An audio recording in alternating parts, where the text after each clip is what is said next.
5-minute call. This is your 5-minute call with Cessalee Stovall. Hey, what's up, you guys? This is your 5-minute call with Cessalee Stovall. Today we have on the line Brian Usifer, and his top 5 are as follows.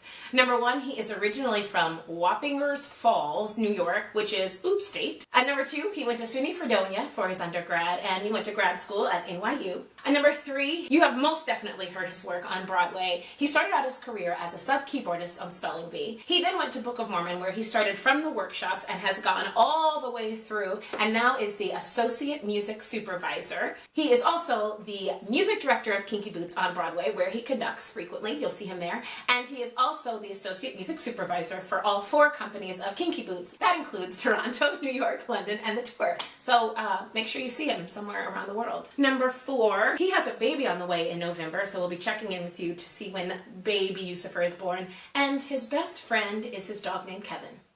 Welcome, Brian. How's it going? Hi, good. How are you? I'm good. So the first question for you is, tell us a little bit about your journey from high school to college to where you are now.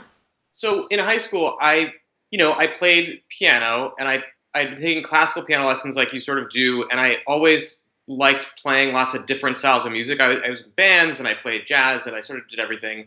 And I started kind of teaching and coaching and playing, things at NYU, which led to a master's degree there. And it was really at that point that I'd definitely done theater before and was interested in it and liked it, but I didn't see it as like a job or a career or something. And I think it was while I was at NYU and living in New York City that I started to meet people and started to see it as this thing that was a job, and I could sort of do all the cool things that I like. I could play in the band, I could work with the singers. I had a wide variety of kinds of musical styles, which was really cool. So, it was a little bit of a light bulb for me of like, oh, I guess this is really what I should try to do. Cool. And so what was the moment for you that you knew this was definitely it for you? I was doing a regional production of Follies at Barrington Stage in the Berkshires. And we had this amazing cast. It was like Donna McKechnie and Marty Nixon. It was just amazing. And like Ben Brantley came and reviewed it. And I was like, and Sondheim came to see the show. And we met him and had a picture with him. And I remember at that moment being like, well, if this is what this is, then I'm in. So what's the most memorable moment you've had either in the pit or just, around the theater world? Most moment around the theater world. I guess like conducting Mormon was my Broadway debut as a conductor, and I think that, I barely remember. It was all really a blur. I remember that moment feeling like I'd kind of arrived somewhere and accomplished something. I was more like, wow, I actually feel like prepared and ready, and I feel like I know how to do this.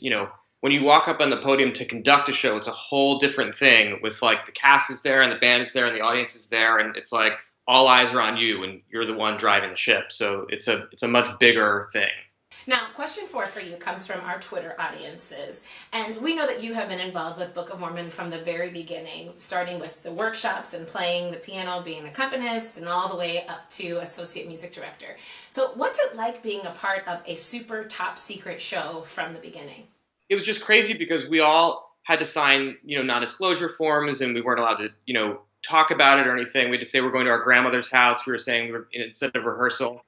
But, even before I worked on the show, I got called to play the first audition for the show, right? And it was for, I think it was for Mafala for one of the first readings. And so I get a call, hey, can you come play this audition? We can't tell you anything about the show.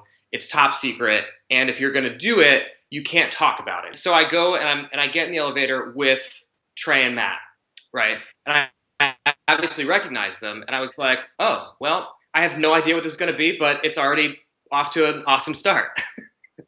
And I think we did, I think that song was Hasadiga. So it was like, just jump in right out into the good stuff. That's awesome. Yeah. And question 5 for you is, if you could give your 16-year-old self one piece of advice, what would it be? It took me a long time to sort of realize, instead of trying to like do the thing that's at the end of what I want, I need to understand that there's going to be a long road there and a lot of work that goes into it. And not that I didn't do the work. I mean, I think I did the work, but I think I wasted a lot of energy being frustrated that I had to do the work. There's no way around the work, because if you get the gig before you do the work, you're not going to be good at the gig. And if you get a really good gig before you're ready for it, it can really hurt your career. Well, thank you for sharing that advice with us today, Brian. And Sure. I know that you guys are opening your first previews tonight in London with Kinky Boots, so we will let you away to the theater. Are you conducting tonight? No, I get to just sit in the audience and watch. Best part. Awesome. Well, definitely enjoy this ride. And thank you for joining us on 5 Minute Call. Thanks. Bye. See ya.